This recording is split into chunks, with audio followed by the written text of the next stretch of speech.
20 years ago, myself, George, Tom Kautsky's in the back, and a couple other folks, we were all young whippersnappers at the FCC, fresh out of grad school, fresh out of law school. And Jerry was the chief economist of our now defunct competition division. And Jerry took us aside and taught us how to do the public's business, that it's actually possible to write orders that have integrity, that you can do work that is well-reasoned, has good academic work.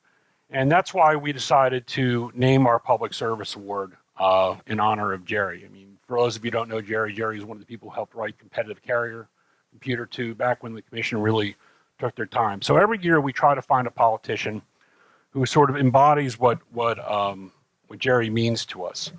And our award actually goes to, in recognition of exercise of political courage and contribution of analytical rigor to the United States telecom policy debate. And this year, we're very pleased to give it to Senator Deb Fischer of the great state of Nebraska. Senator Fischer is now going to be the senior senator, which is terrific. And this year, one of our main reasons why we gave it to Senator Fischer, who's very active on the Senate Commerce Committee, is that she set out actually an agenda to reboot technology policy. And I think we need exactly that type of leadership and fresh thinking. You can certainly download it off of her website. It's got a lot of really terrific ideas in it. And so, as I know her time is extremely tight, we appreciate you coming down on the wet, rainy morning. I will leave this to Senator Fischer to get her award. So, Senator, welcome. Thank you so much for coming. Thank you very much. Welcome. Thank you. It's a pleasure to be here. Thank you all very much. It is a pleasure to be here, and it's an honor for me to accept such a prestigious award. Mr. Duvall, I do admire your long-standing record and your institutional knowledge. Everyone in this room knows how important you have been for this industry and this issue. So thank you so much for everything that you have done over the years. And as I said, it is truly an honor for me to accept this award that isn't named after you. In this room, I can say that all of us do appreciate the telecommunications industry and where it is today because of the robust competition that we have. And that competition is driven by consumer demand. People demand better and faster services. And I think we have been fortunate by a long-standing, humble federal oversight approach. As a result, the tech, media, and telecom sectors have enjoyed dynamic growth. And they've attracted billions in investment, and they pay the wages of tens of thousands of hardworking Americans. Our broadband infrastructure, which is conceived, developed, and built by entities both large and small, who are willing to take that risk for that capital investment, it's bolstered America's ability to compete with and to thrive in the global marketplace. I understand the theme of your conference today acknowledges that we are at a crossroads.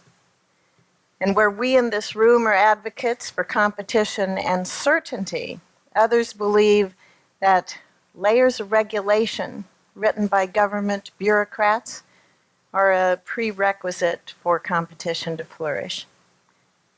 I think that our current political challenge is to address the lack of confidence in government and return to a more restrained federal regulatory approach.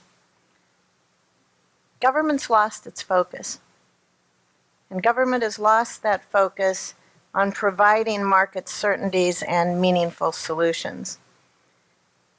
Instead, it seems that we should trust in what I believe are nonsensical rules. So the results are higher costs to consumers, fewer jobs for businesses. We're seeing evolving turf battles between various federal agencies. And most basically, we're losing that ability to properly prioritize taxpayer resources. Well, I'm trying to get by that by introducing some legislation that I believe will help consumers and will help entrepreneurs and innovators. One bill that I've introduced is Helping Innovation and Reviving Entrepreneurship, or the HIRE Act. Don't you love all the names that we always put on everything? The HIRE Act. And it would promote opportunities by requiring the FCC to approve new technology applications within a year. Well, that may not seem like a big deal to a lot of people, but it is, because a year in this business, a lot can happen. So it's going to increase the ability for the government to be more accountable, and it's going to speed up that responsiveness. I also introduced the E-Label Act, which I'm very pleased to say the President signed last week. And that would remove that requirement that labels be engraved or printed on computers, tablets, iPhones. Again, just a common sense bill. Another one that I have would look at those low-risk IT apps that are out there and really remove the burdensome FDA requirements that they have on health IT apps. That's a big one. That's the PROTECT Act. And while we have the FDA trying to look at regulations that are going to be out there and look at a 1976 legal definition of what a medical device is in this day and age, that needs to change. So as we pass legislation that's going to remove that uncertainty, that will only help our entrepreneurs and our innovators and ultimately our consumers. For the next Congress, I would say that a positive step would be working together to identify more opportunities where we can ease that regulatory burden and see where it does deny competition.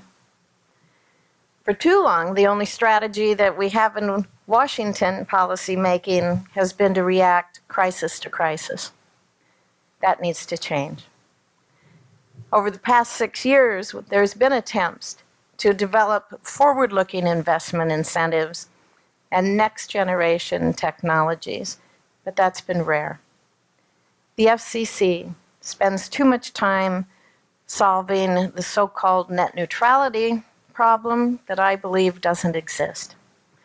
The Progressive Policy Institute issued a report highlighting how Title II reclassification on the internet as a public utility, that's going to add $17 billion in user fees to our economy. It's going to increase the annual levies on middle-class families by $67 for wireline service and $72 for wireless broadband. Middle-class families don't need any more burdens. There are many examples out there where Congress can exercise some foresight, and one of those is the Internet of Things. This Internet transformation has the potential to turn tens of billions of connected devices together and trillions of dollars by 2020. I think we need to dive into this. We need to dive into it because of what it means for the U.S. global competitiveness, what it means for consumer welfare, and what it means for economic opportunity before the public policy challenges overwhelm us, before legislative and executive branches of government react without all the facts. There are some real bipartisan solutions that are out there, and I will continue to work with colleagues on both sides of the aisle where we can look for those common sense, basic solutions to what may seem small problems, but what in reality will lead us forward where we can reach agreement on some of the bigger issues that we're faced with. Again, I would thank Jerry Duvall for being here today, for being such a leader on these issues, and it truly is an honor for me to accept this award. Thank you very much. Thank you very much. Appreciate it. And with that, I want to thank everybody for coming out, and hopefully we'll see everybody this summer at our annual rooftop cigar event. Thanks everybody for coming out. Thank you very much. Senator, thank you so much for coming.